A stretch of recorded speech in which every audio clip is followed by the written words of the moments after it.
Good afternoon and welcome to the OR Today webinar series.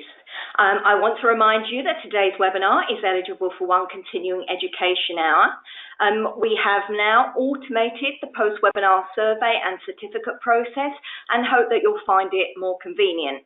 The survey link will be included in the follow-up email, which you will receive about an hour after this webinar has finished. Once you have completed the survey, you'll be able to download your certificate immediately. One lucky attendee will win an Amazon gift card for completing the survey. Also, just a quick reminder that our 5th annual OR Today Live Surgical Conference will be taking place next month on August the 18th to 20th at the Palms Casino Resort and Spa in Las Vegas. Join us to discover new opportunities, broaden your knowledge and exchange ideas. Registration is open, and as a bonus, if you register before August the 1st, you will be entered in to win a 3-night stay at the Palms Casino Resort, which is great. So for more information, please visit ortodaylive.com. Okay, our presenter today is Melanie Burton, independent consultant and nurse educator.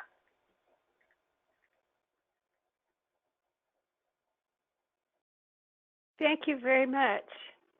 The presentation today is the current strategies in SSI prevention.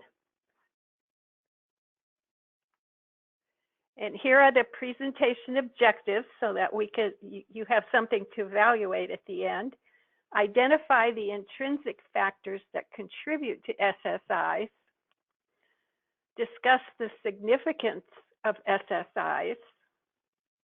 Discuss how modifiable factors contribute to SSIs. Describe how environmental factors contribute to SSIs. And describe interventions that protect the integrity of the sterile field. So intrinsic factors identify those things that we really don't have any control over in the operating room.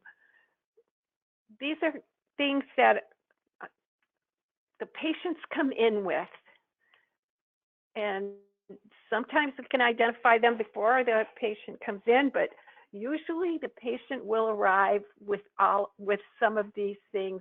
They'll be nutritionally compromised due to their own medical problems, or the patient may have had a prolonged hospital stay. This also identifies the patients that are institutionalized. They have time to colonize. Morbid obesity. The morbidly obese patient has tissues that touch and there's always moisture. Plus, morbid obesity contributes to so many other problems for the patient. Diabetes. Now, this is just coming to light. That diabetes is a contributor to infections. Cigarette smoking. There is a surgeon in Washington State who is at the Madigan Army Hospital who will not operate on a patient who is a cigarette smoker unless they've been smoke-free for a year. Systemic steroids, that's pretty common knowledge in the altered immune response. Also, I had the opportunity of working in Seattle with Fred Hutchinson patients and the first bone marrow transplants that were being done in this city. And this was quite a long time ago. And they found that they did a total workup, especially dental, if they had any problems with teeth, because that would contribute to the rejection and contribute to an infection. And coronary artery plaque is really making the news now, that it is an inflammatory process, and that patients on aspirin reduce that inflammation and had fewer problems. A bladder infection can infect an orthopedic surgery. Way back in the early 1970s, I was doing surgery in Seattle. I was a new nurse, and we had a patient that we did back surgery on, and that became infected, and the surgeon was very upset because we used to use such stringent aseptic technique, and they found that patient cultured with a bladder infection after surgery, and that was the same organism. Nares colonization is becoming great news now. It is such a simple way for total hip patients help total hip patients to reduce their infection rates. So hemorrhoids or an ingrown toenail that the surgeon doesn't know about can increase the infection rate. You have your skin integrity. You will operate on your patient the way they come if this is an emergency surgery. Trauma patients have all sorts of contamination due to their trauma. Institutionalized patients will have skin breakdown, plus they're colonized. The frail patient, and as our population ages and the baby boomers are becoming more popular than ever, and chronic antibiotic use, and this is being addressed by the CDC also. Personal hygiene. I don't know what the culture is like where you are practicing, but personal hygiene varies with different cultures. Where I am in the Seattle area, we're on the Pacific Rim, but there are also lots of subcultures of migrants. We have a great homeless population here. I think it's only larger in Portland, Oregon. And the homeless population does not have adequate bathing facilities or access to bathing facilities. And we treat them when they come to our door. And patients have their own indigenous flora. Then there are those contributing medical factors. A patient who's anemic, their respiratory health, poor glycemic control. Now, if a patient comes to your door as an emergency patient, and I know in the Seattle area, sugar was not checked when a patient came in for same-day surgery, a quick in and out surgery. And there are some institutions I have found in this country by talking with other nurses that every patient that comes even to same-day surgery is checked for what their glycemic index is. This is important because stress will bring out latent glycemic, lack of control. DVT prophylaxis, their cardiac status, or morbid obesity. This is coming up again now in the literature. So what's its significance? For a patient, it's a life-changing event. If I go to the hospital and have a total knee and come out with an infection, this will totally change my outlook on life and my life. The immobility of treating that infection, the staying in the hospital, it's a huge, huge event. It increases patient morbidity and mortality. And it's bad news for hospitals. The stay in the hospital is increased from 7 to 11 days longer than those without SSIs. And hospitals lose $26 billion to $33 billion every year due to HIAs.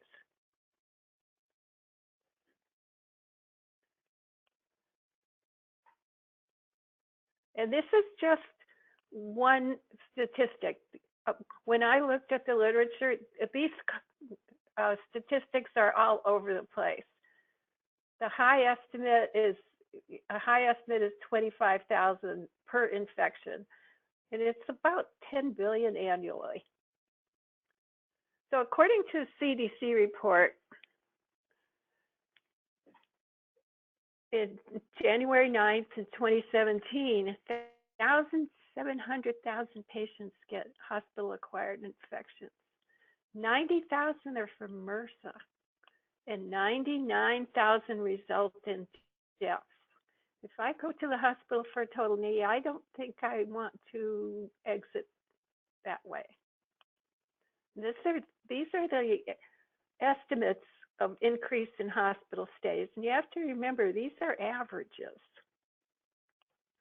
That's a lot of money And Medicare does not reimburse for a readmission within 30 days of discharge. The hospital must absorb the cost. Not only is it difficult for the patient, but hospitals, their margins of being able to give the care that they need and pay for their equipment, for their nursing care, they're finding it very, very difficult to make it. And Medicare will not pay for what could be prevented.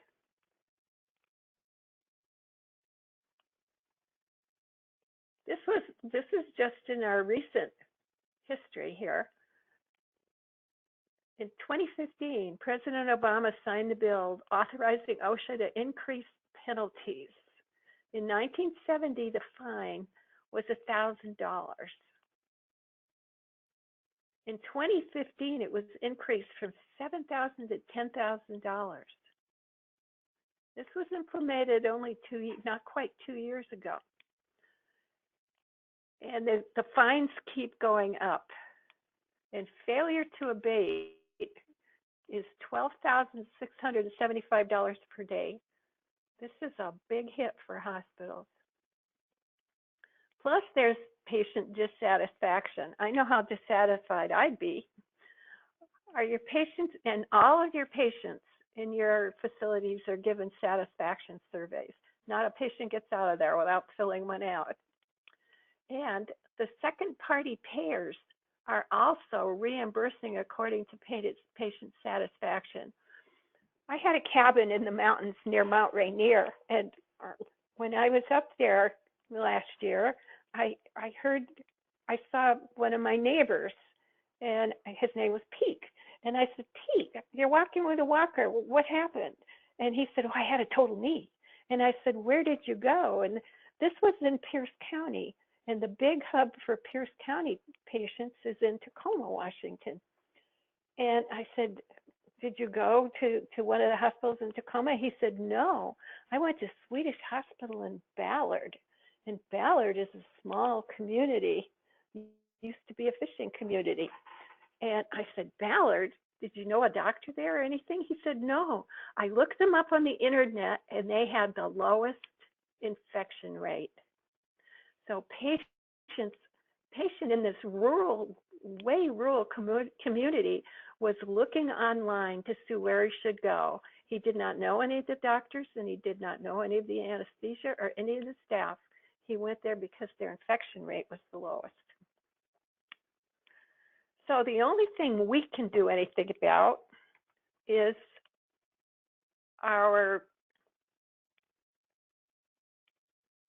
the modifiable factors, things that we can change. So these are the skip measures that we operate by. We know that preoperative bathing or a skin wash, and there are all sorts of products available for that. Appropriate hair removal. We don't use razors anymore because they contributed to infection. Timely and appropriate antibiotics 30 minutes before, not while the incision is being made and the tourniquet is up. Temperature control. We know that when our patients are kept warm, they have lower infection rates. And monitoring patients' glucose. This is something that was brand new to me 1 year ago in Boston at AORN's Expo. And the author of the 7S bundle to prevent SSIs, Maureen Spencer, she has her own website, and she did all of this research. And while I was listening to her and watching her presentation, I learned so much new. She asked, is your operating room safe? Who cleans it? Is this an agency that has been outsourced by your institution? I remember a long time ago, I used to teach the staff, the auxiliary staff, to clean the operating room. I understood microbiology. The people that are cleaning your rooms, do they understand the microbiology behind what they're doing? Or does anyone watch them or check up on what they're doing? The second S is screen. Are you screening your patients for those risk factors? Not every physician will. I know when I was practicing at a small 3-bed hospital, or a three operating room hospital, Seattle General, that was absorbed by a big hospital a long time ago.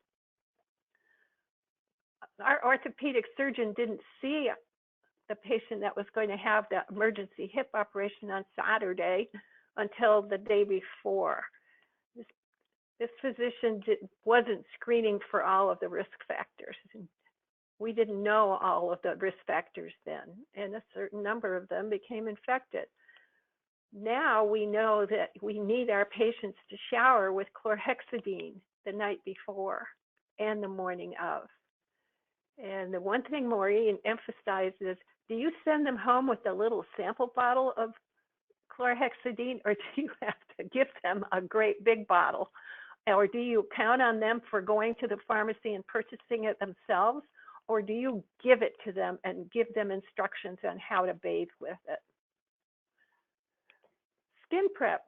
Are you prepping the skin with alcohol-based antiseptics, iodophor or CHG?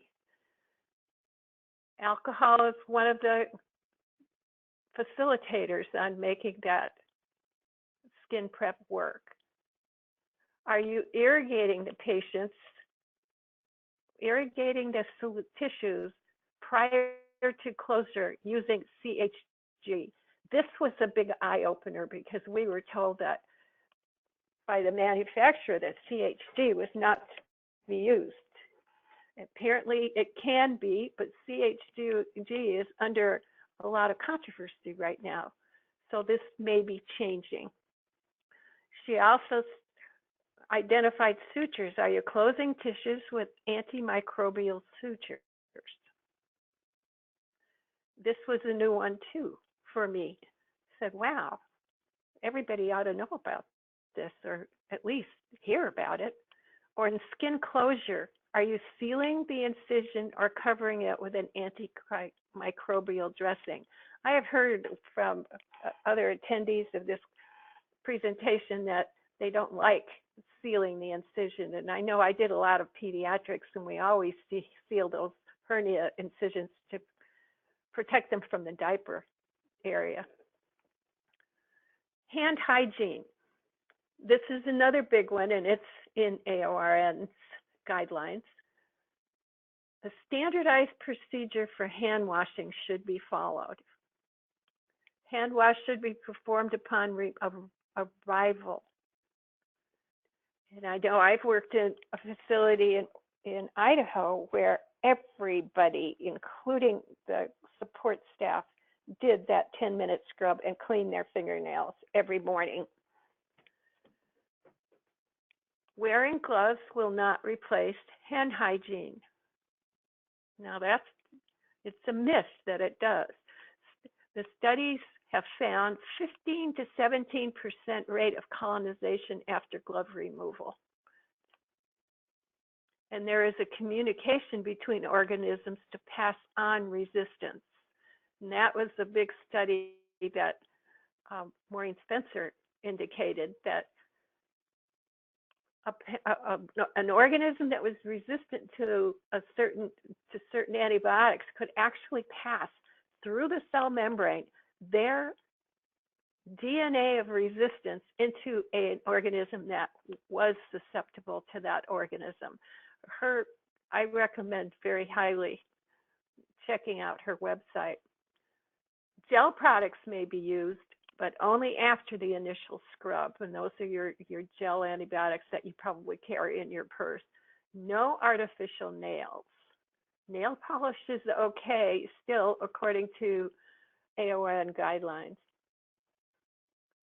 And hand contamination of your anesthesia provider is also a risk factor.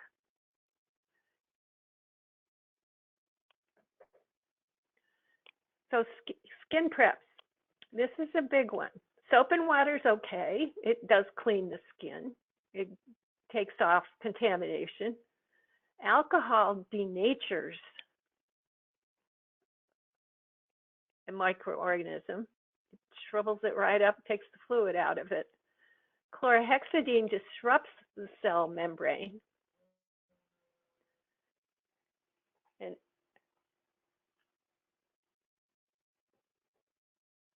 And chlorhexidine and alcohol inactivates the bacteria, and iodine and iodophores disrupt the cell membrane. And then there's still the quaternary ammonium compounds. Excuse me.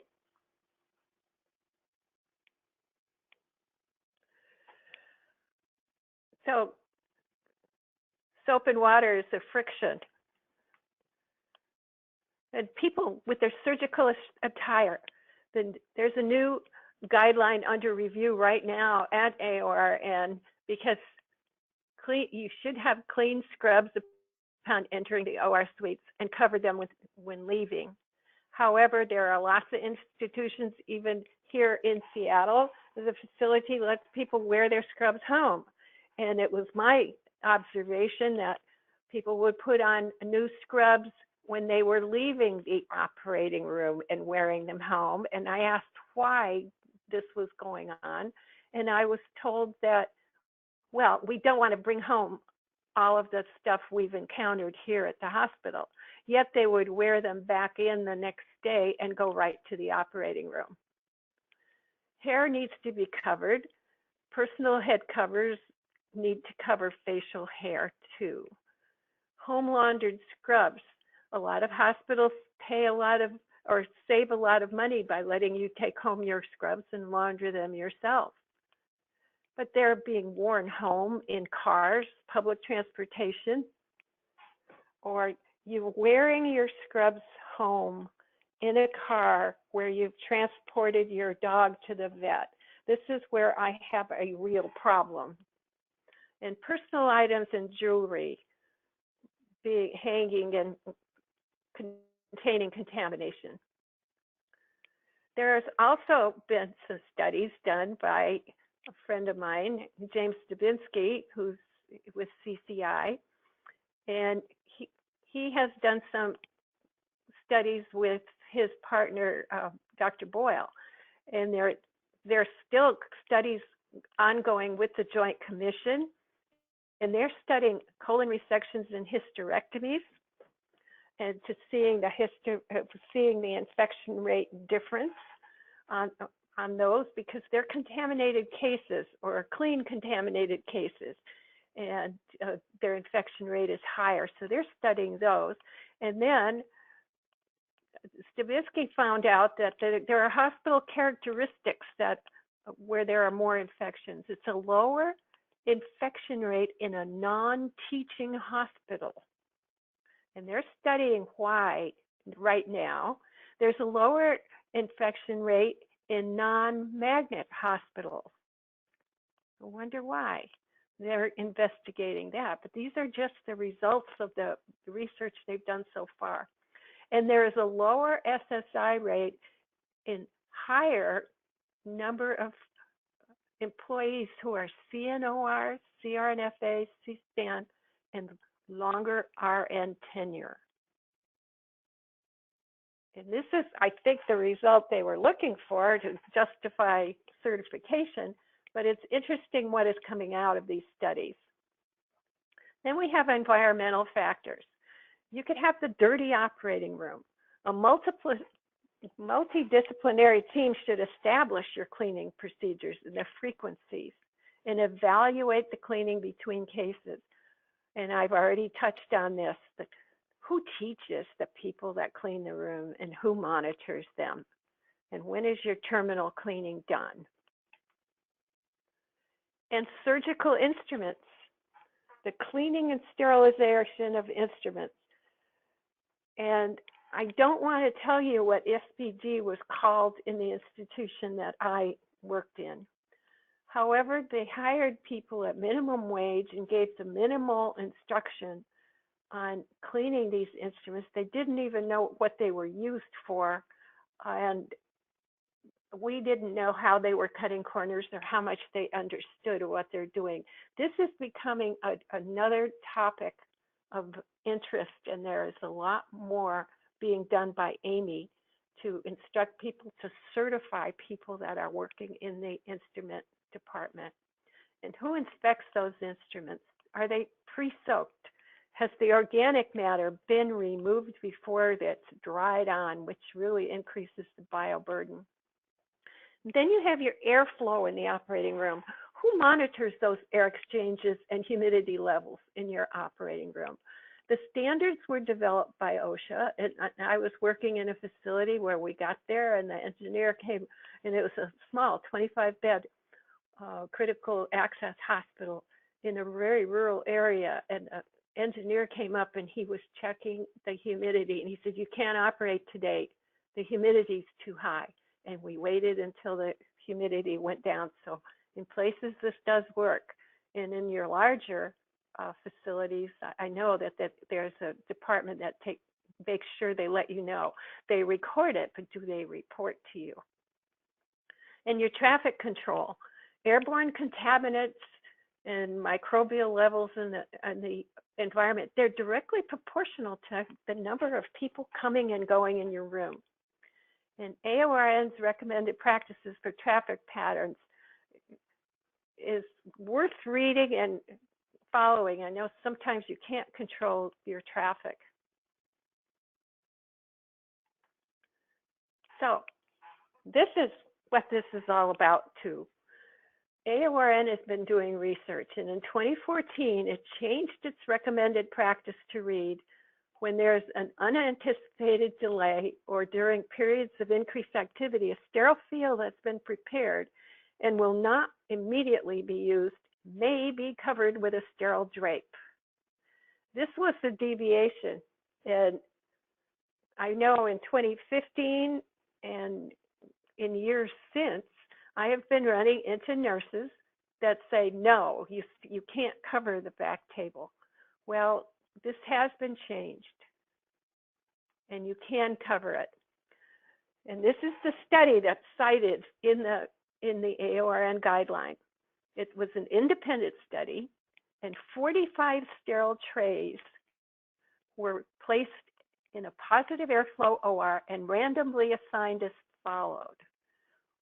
Number one, they were opened and left uncovered in a locked operating room.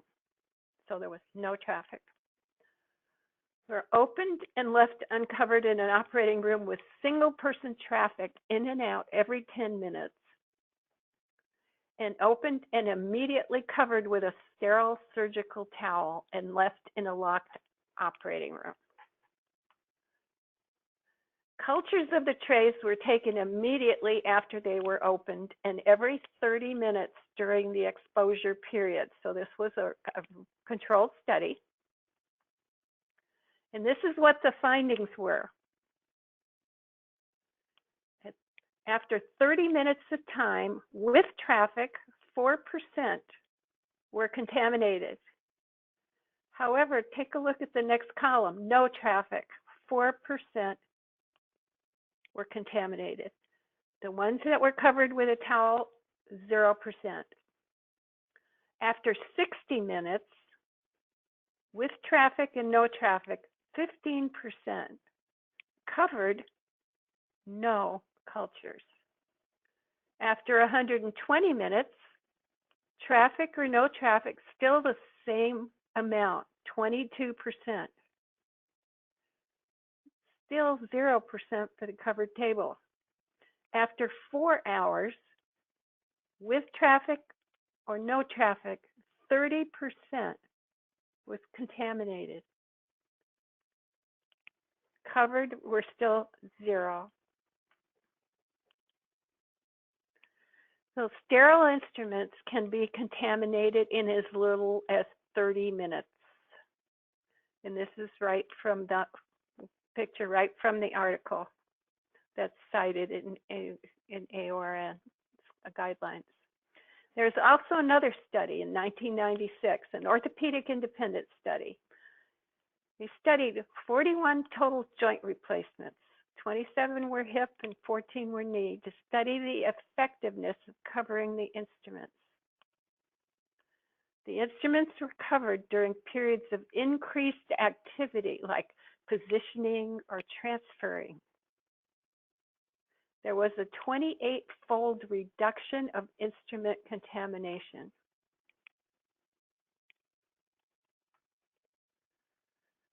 So new ventilation systems have also been shown to increase OR contamination.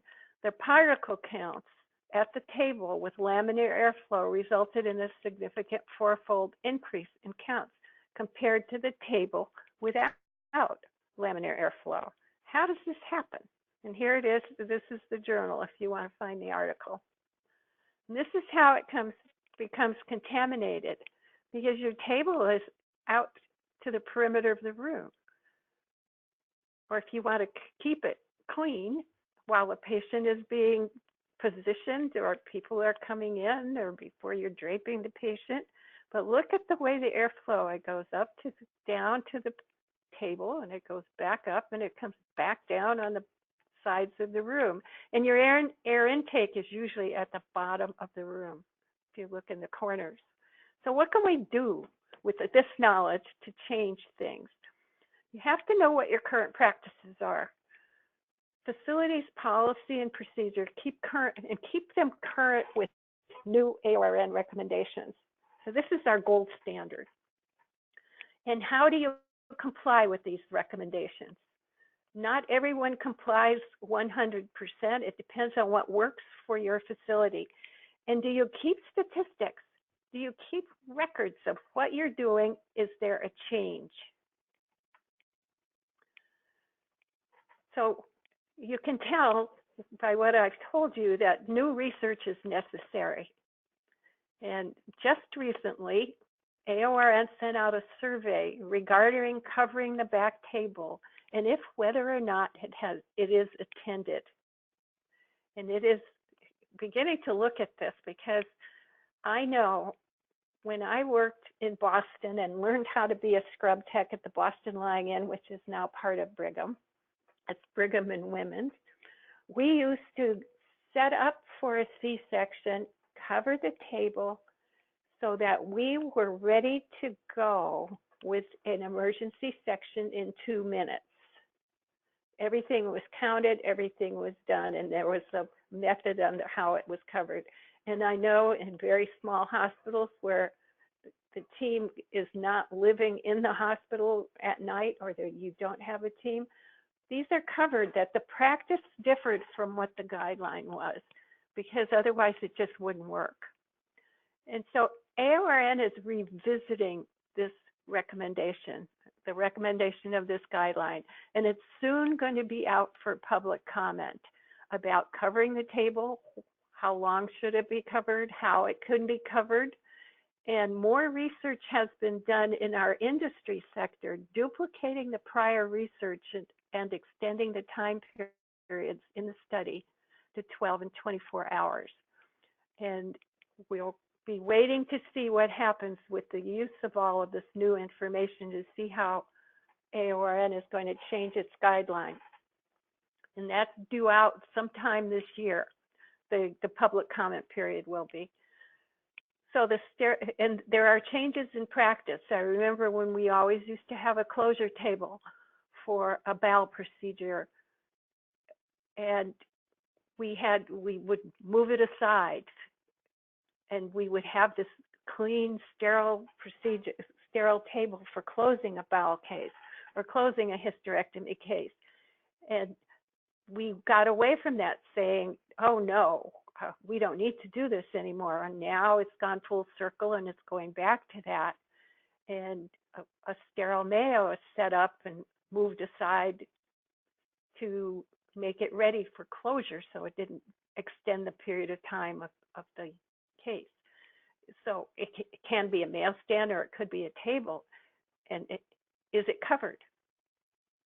To keep it clean, because you know if it's sitting there and people are walking by within a 2 or 3 hour period of time, it's definitely contaminated. And C-section readiness, that's another question. Are you in compliance with the current recommendations, and does your facility conduct process improvement to see what they're doing is working? So what can we do? We need to protect that sterile field. And now we know how we can do that. When there's an unanticipated delay or during periods of increased activity, a sterile field that's been prepared and will not immediately be used may be covered with a sterile drape. Preparations for hip nailing as an emergency. I remember when I was a new nurse in the 70s, and the patient had come from a nursing home. They were in the hospital in traction, stabilized for surgery, and being wheeled into the room with all the doors open. And none of the sheets had been changed under this patient because that patient was in such severe pain. And then we'd have to get him out of that bed and put him up on the fracture table to be able to do the surgery. And as an emergency surgery, the surgery tech had to break scrub and help. You know, how else could you manage with just 3 people? And you could just see the dead skin and the dust flying in the air, and this was contaminating the table. When I was in the heart room at a big major hospital in Seattle, we had a second table for a heart valve replacement. And this was a few years ago, so I'm not sure what the practice is now, since I'm not practicing there now. But we had a second table for the heart valve replacement, and it would be all set up by the nurse who was scrubbed, and it would be moved to the back of the room. Well, we know now, with the knowledge that we've got, that table was contaminated because it was several hours before the valve was ready, was to be placed in. Or anterior-posterior approach to spine surgery. Recently, I was working up at another facility in Seattle, and there was one surgeon who would do the anterior approach to the spine surgery and set the cages or whatever he was doing. And then we would completely take down the room after we had closed. The patient would be turned over. He would go to his office and do a microdisc surgery and come back because we completely opened a room for the posterior approach. Completely moved everything out of the room from the anterior approach and did the posterior approach for the spine surgery. So that was one way of handling that problem. Very time consuming. So if you can cover that back table to help keep it clean, it needs to be, certain criteria have to be met. It needs to be applied by the sterile person after the field is set up and the counting is completed. So everything's done so it can be covered. It needs to cover the whole table. And this is the tricky part. It has to be removed without sterile field compromise by an unsterile person. When it's removed, then the sterile field is ready for draping in the incision. So no time is wasted. I have permission from AORN to use their picture from their guideline.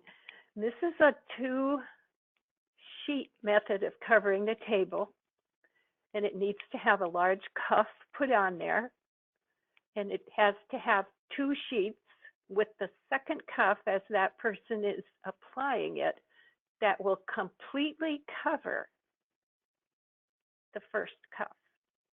So there has to be no exposure of that first cuff.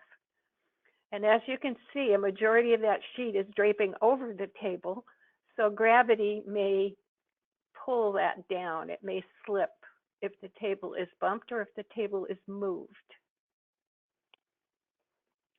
And when it's removed, the first cuff is grasped just in the manner that it was put on the table, but in the reverse, lifted up and removed, and then the person needs to walk to the other side or a second person to remove that drape. So what are your available products for doing this? There is a 2-sheet method with large enough for cuffs and to cover the entire table. There are new products now being developed by our industry partner to fill this need. And I know AORN is evaluating those now. our whole goal here is to reduce the infections and to improve the patient outcomes. That's why we practice as operating room nurses. Any questions are encouraged, and thank you very much for attending this webinar. Okay, thank you so much, Melanie. Yes, we have got some questions. Do the current recommendations call for identifying intrinsic factors by PCP or by surgeons at a pre-op visit? As far as I know, these are not stated in any of the guidelines. I'm sure that they are identified by the primary care physician or practitioner when the patient comes to see them.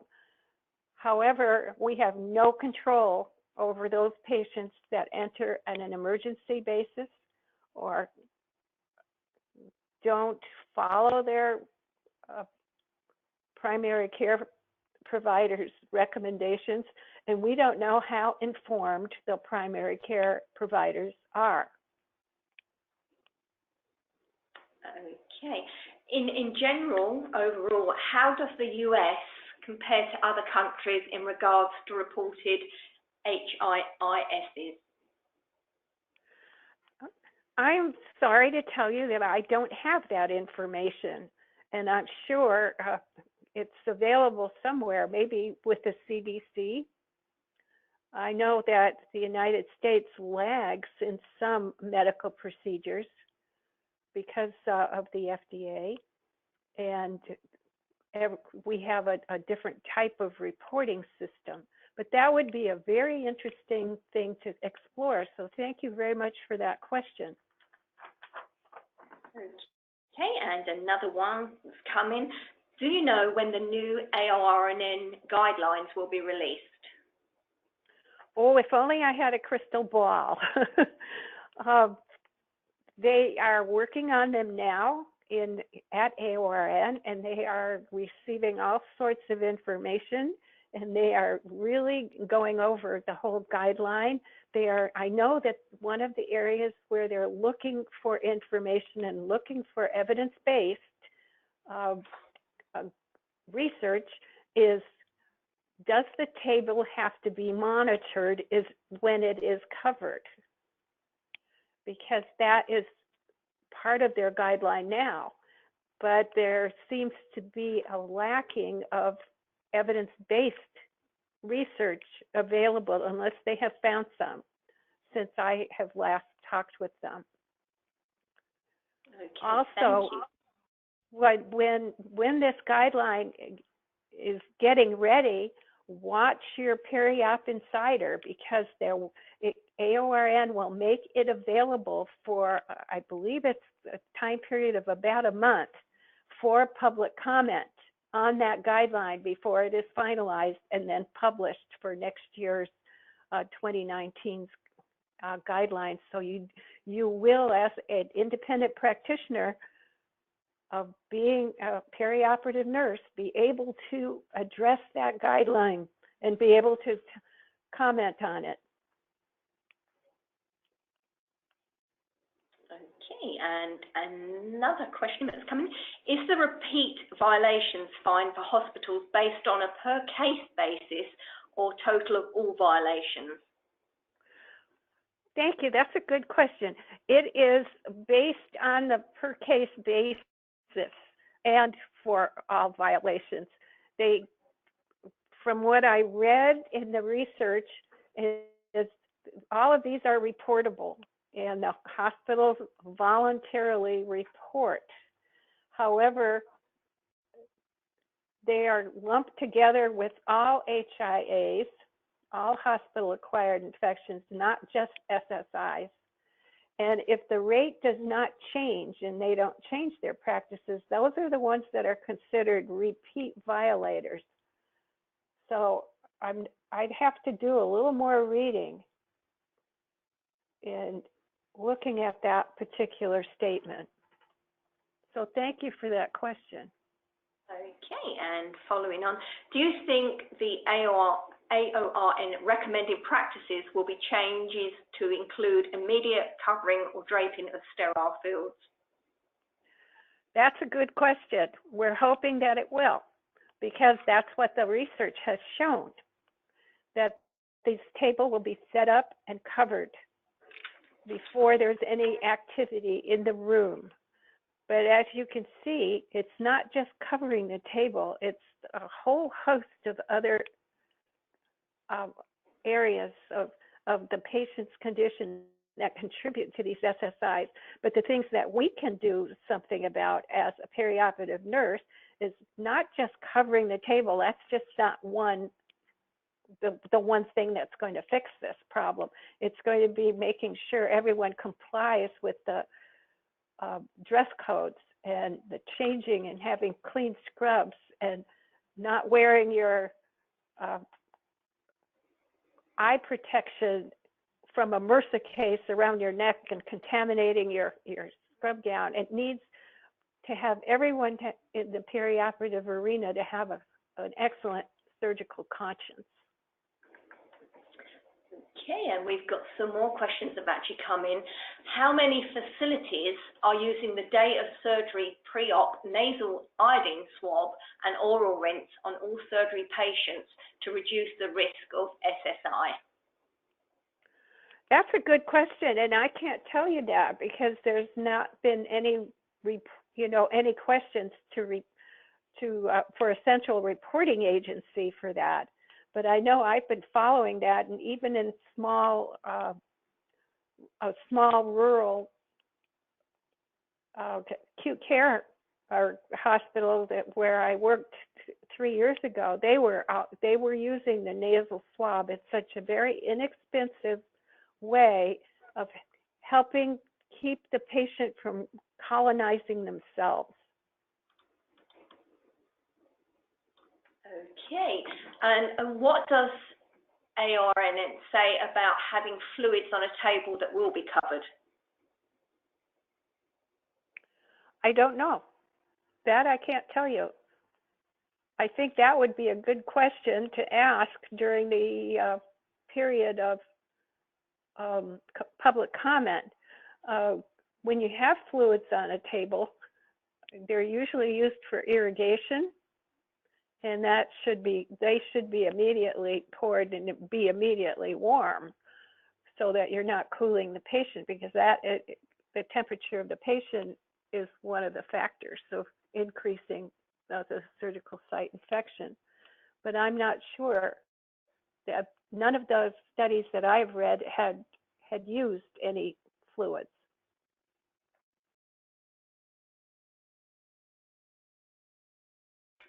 Thank you so much for a great webinar. Just a reminder that we have now automated the post-webinar survey and certificate process, and hope that you'll find it more convenient. The survey link will be included in the follow-up email, which you will receive in about an hour's time. Once you've completed the survey, you'll be able to download your certificate immediately, and one lucky attendee will win an Amazon gift card for completing the survey. If you have any questions, please contact us at webinar@mdpublishing.com. Once again, thank you for joining us today. Enjoy the rest of your day. For more information on our upcoming OR Today webinars, please visit our website, ortoday.com/webinars. Thank you once again, and we hope to see you next month.